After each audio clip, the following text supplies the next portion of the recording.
Hey, the coach, how you doing? Um, can you talk about Skylar? Just first, how sick was she? Was she sort of in danger of not playing?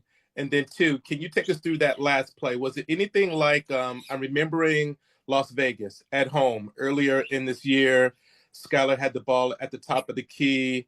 You guys were down sort of one, and that time she passed inside. It felt like sort of Vegas sort of blew that play up, and it felt like tonight she made a different decision and went to the rim. Yeah, first of all, yeah, she's been sick for the last few days. She didn't practice. And our shout out to our team for, having some good days with and focus without our leader.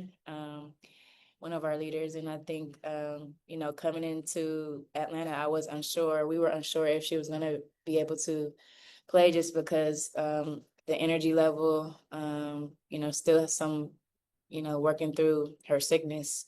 So today it was honestly the first time she got up and down, aside from shoot around, moving around a little bit.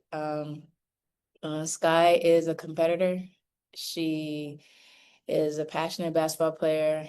In clutch moments, time and time again, we've seen in this league what she can do. So the very last play, a little bit different from that Vegas play, but trying to get my two best players in action, and kind of rewatch the play just now. I thought NECA, there's a lot of physicality, same like the Vegas play in which E kind of fell, but NECA set a good screen, and I think that Sky got fouled on that as well. But that's a big bucket from an elite player, willing herself to get healthy enough to face a tough Atlanta team on the road. Just showed resilience, and that's just who she is, wanting to be at her best for her team. All right, next up, we'll go to Bella. Hey coach, tonight NECA passed Sue Bird for eighth and Cappie Pondexter for seventh on the WNBA all-time scoring list. Just what are your thoughts on her passing, in particular a Storm legend like Sue that you played with and coached and is now getting a statue? Yeah, I mean, Sue is a Hall of Famer too recently, right? And she's done amazing things not only for the Seattle Storm organization, but for the WNBA, for women's basketball globally, internationally, all those things. And for NECA to, be mentioned in the same sentence as Sue and now surpassing her, it just magnifies who NECA is. She's greatness personified. She's the most disciplined person I know, and getting to know her these past 2 seasons, her approach to her everyday life, I think is such a great example for us all. The way that she leads, the way that she communicates, the way that she constantly puts others first. Her career has been that.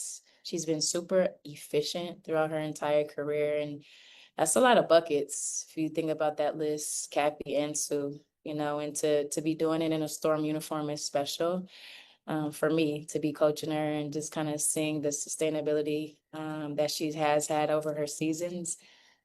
She's, to me, getting better with time. And for her to continue to break records and be mentioned amongst the greats means that she is herself a great.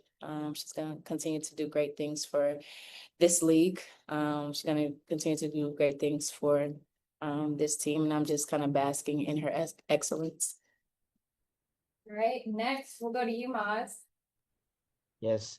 Hey, Coach, what can you say just about your overall resolve of the team? I mean, the third quarter there, they could have been distracted, if you will, and then you only get three offensive rebounds, but that third one was obviously the most important. Just resolve and that commitment. Yeah, I thought that, we took a look at the film and we addressed those things. I think that in moments, the resolve showed, just, literally skied in the air to get that offensive board, and late in that game. And, great minutes from AC. And, I think just Ezzy's activity, I saw some improvement from our entire group, to want to make sure that, we buckle down in certain moments of the game. And I think we never let a lead whether it's 7 points or 3 points, no matter where we were in the game, came down. And I think the growth that we showed on the road of our execution was huge. So, offensively and defensively, we're locked in. When it mattered, I think that we got to some loose balls and we rebounded and we were able to capitalize on the other end of the floor. But the resolve was huge, and it showed that we do have it. We just have to have it consistently. Thank you. All right, Kasim.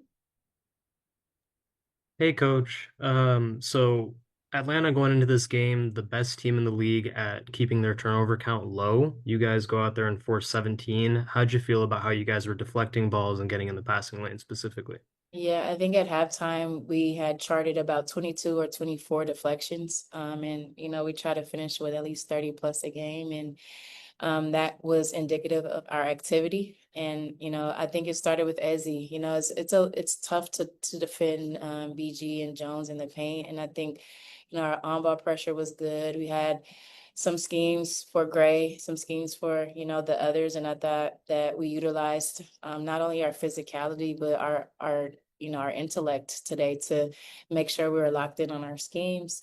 And then I think we have a strong defensive team when we are locked in, and from different areas of the floor. E defending on the ball, off the ball. We were really committed to our team defense, and I think not being super disruptive, but in being so, we were in gaps and we were able to create some havoc, and I think that's something to build on. Thanks, coach. All right, Jeff, you're up. Yeah, coach, with this win over Atlanta, you now have wins against the top 4 teams: Minnesota, Atlanta, Phoenix, New York. What does that tell you about your team, and what kind of message can you tell your team after those results? We have to really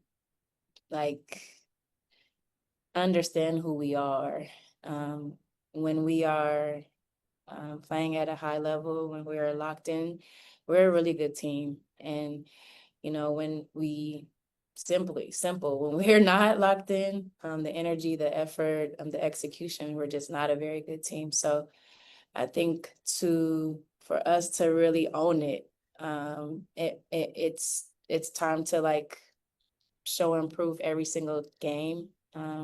It's a difficult season. I know our schedule is really rigorous, but at the end of the day, we have players in our locker room who are committed to each other, committed to the success of the team. And because of that, we want it so bad, and I want it so bad for them. And, the times that it doesn't feel good, we know it. I don't beat them up about it, but at the end of the day, in order to be a top team, you have to beat the top teams, especially on the road. And when we really